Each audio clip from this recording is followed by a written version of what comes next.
Alright, so this is the new Suunto Run sports watch, but don't let that Run name fool you. So this watch actually does quite a bit more than just running, and it packs in a pretty solid amount of features considering its entry-level price. And I'd almost say that they should have chosen a different name because it can do so much more. Like, it's a very capable running watch, of course, but it also tracks cycling, it can be used for swimming, both in the pool as well as open water swimming.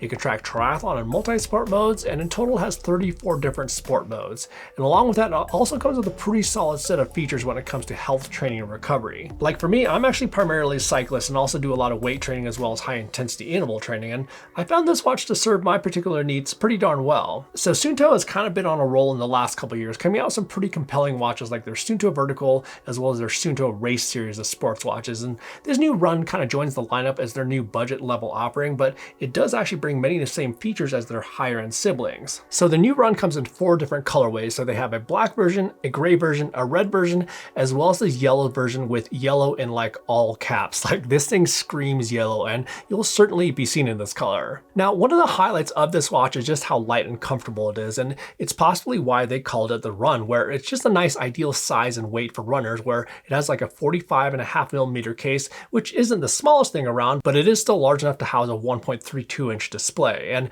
it's also quite thin as well, which helps with the comfort. And this is how it looks, by the way, on my 185mm circumference wrist. And the Run is actually the same size as the slightly higher end Race S. It's just that they were able to reduce the weight quite a bit, but it actually still has a stainless steel bezel like the higher end Race S, and it also has Gorilla Glass to protect the display. And another way they made this watch lighter and more comfortable is this new nylon strap. And one of the things I just was not a fan of on their Race S was their silicone strap. It just wasn't really all that great, where it was kind of stiff and didn't really have enough stretch to it compared to some other silicone straps on the market. But this new strap right here, this is a great strap, where this nylon feels really nice in the skin. It has a nice amount of stretch to it. It's nice and breathable, and the Velcro is also really nice and secure.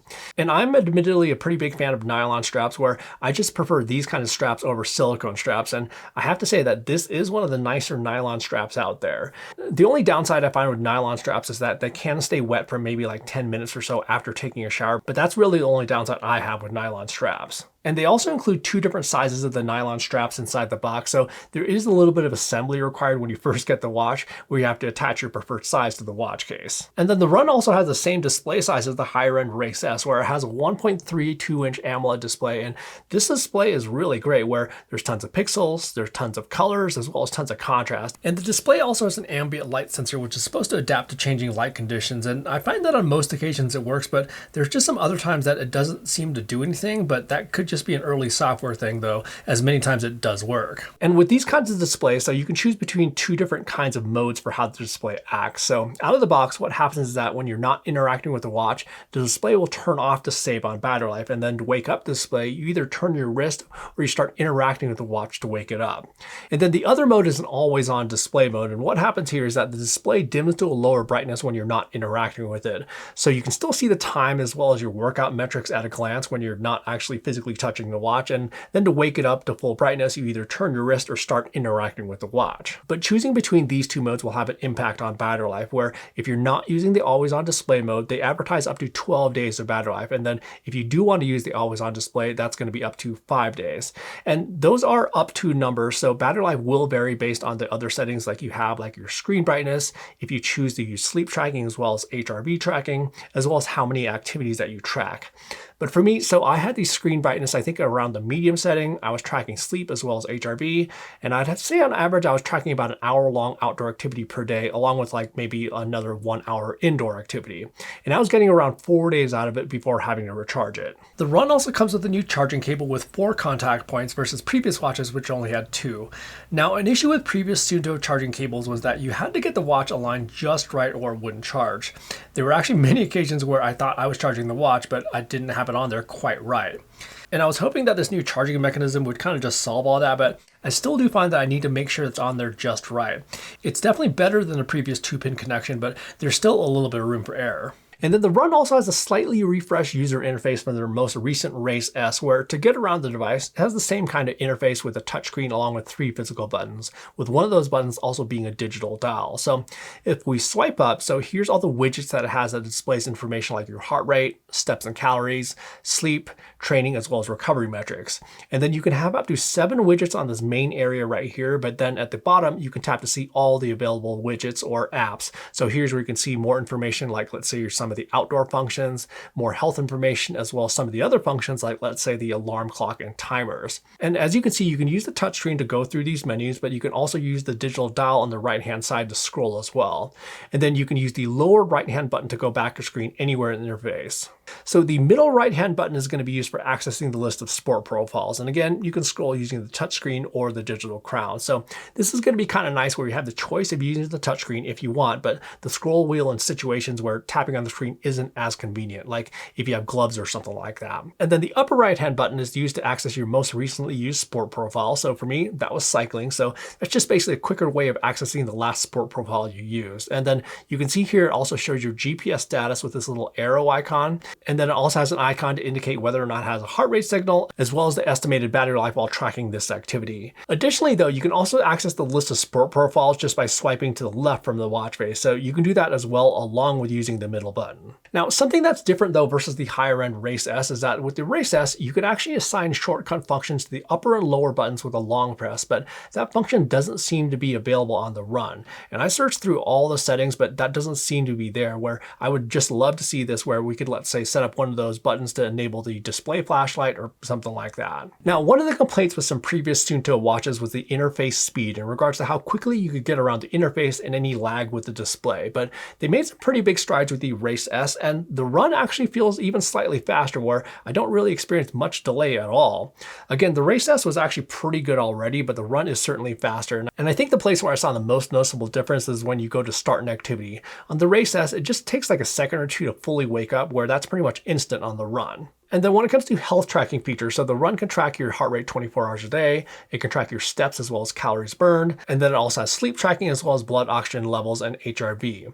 Now, I found this sleep tracking to work pretty well, where it does a pretty decent job at tracking the time I went to bed as well as the time I woke up. But one thing I want to note about sleep tracking, HRV, as well as blood oxygen saturation tracking is that I actually had to turn all these 3 things on when I first got the watch. So those weren't on by default, and my guess is just to save on battery life. But again, I had all 3 of these on, and I was getting that like 4-day range with what I'd call moderate to heavy usage. And then on the smartwatch side of things, so the Run can receive notifications whether you're on an iPhone or an Android phone, but it doesn't have the ability to respond to messages on either platform. So this is going to be very much the same as the watches from like Chorus as well as Polar. But the Run also has onboard storage music and playback capabilities with a pair of Bluetooth headphones, where you'll be able to load in MP3 files to the watch, so you can listen to music while you go on your run without having to bring your phone with you.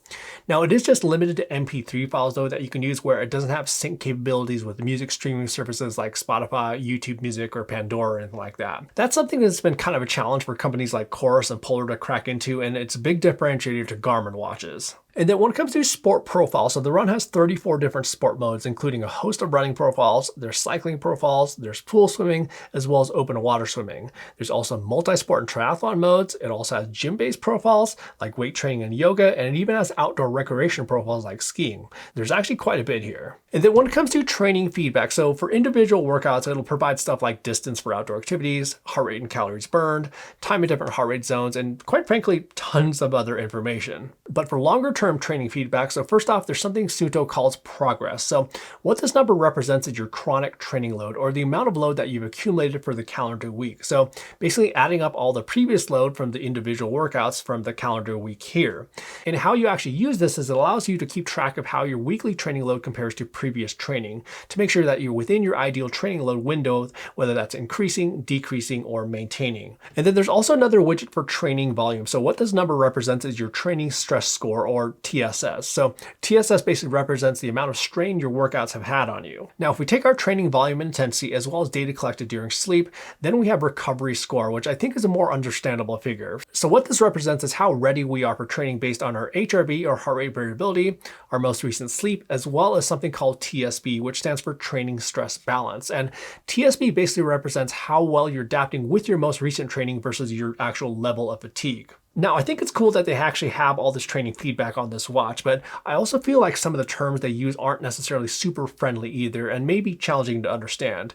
Terms like CTL and TSB are well known in the sports tech industry, but I don't think they're necessarily super understandable or accessible terms either for someone who doesn't have that much experience. So I think there could be some room for improvement here to make it a little bit more accessible and understandable. Now, one of the biggest differences between the Run and the higher end Race S is that the Run doesn't have offline map capabilities, and that's just going to be a big differentiator between these two. So when it comes to tracking outdoor activities, the Run has a dual band GNSS chipset, just like the higher end Race S, meaning that it can not only access different satellite systems like, let's say, GPS, GLONASS, as well as Galileo, but it also can access different satellite frequencies at one time. So the goal with this kind of technology is to deliver better accuracy in challenging environments like around really tall buildings, tall canyon walls, as well as heavy tree cover, where those objects can actually interfere with satellite signals. So having the ability to use two different frequencies at once yields a better chance of having a solid satellite signal. Now, the Race S, the even higher end Race, as well as their highest end vertical, have delivered some pretty stunning accuracy for my test, and the same thing can probably be said about the Run, where it's a solid performer here, and it's always extremely close when it comes to the total distance compared to many other devices I was using with similar technology. And the finer detail of GPS tracks is also really spot on here, where it's super solid on straight sections, and it's actually incredibly accurate on corners and curves as well. And this is where some watches may not deliver as higher accuracy, where some watches can actually sometimes cut in on these corners, but the Run had an incredible amount of detail and accuracy here, and these were even taken at higher speeds while cycling. Oh, and then one more thing I want to note when it comes to accuracy for tracking outdoor activities is altimeter accuracy in regards to tracking elevation and gain, and just like the GNSS accuracy, it was great here. Now, when it comes to heart rate accuracy, so let's first start out with some indoor cycling, which I use as a baseline. So there's really not much movement here, and there's not many variables with this sort of activity, so most watches get this right. So at the beginning, you can see that all the sensors kind of take a minute or two to lock onto heart rate, and that's pretty normal for the most part. And then after that, the Run does a pretty decent job for the most part until about 30 minutes in, where it did read low for about a minute.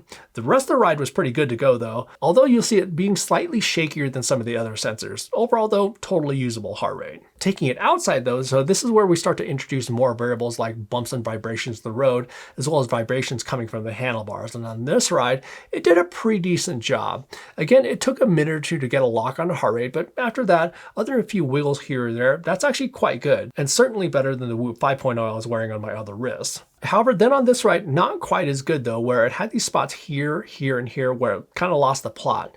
The rest of the ride was actually pretty decent, but not really sure what happened with those other spots though. And then finally with weight training, so this is basically the holy grail when it comes to wrist-based optical heart rate sensor accuracy, and it's basically just all due to location of the sensor, where the wrist is actually one of the worst places to measure heart rate. There's flexing, holding onto the dumbbells, there's a lot of bearing arm movement, and it's basically the kind of the worst nightmare for this kind of sensor. And unfortunately, the Suunto Run doesn't necessarily do well in this department, where it's pretty much about the same as the majority of watches out there.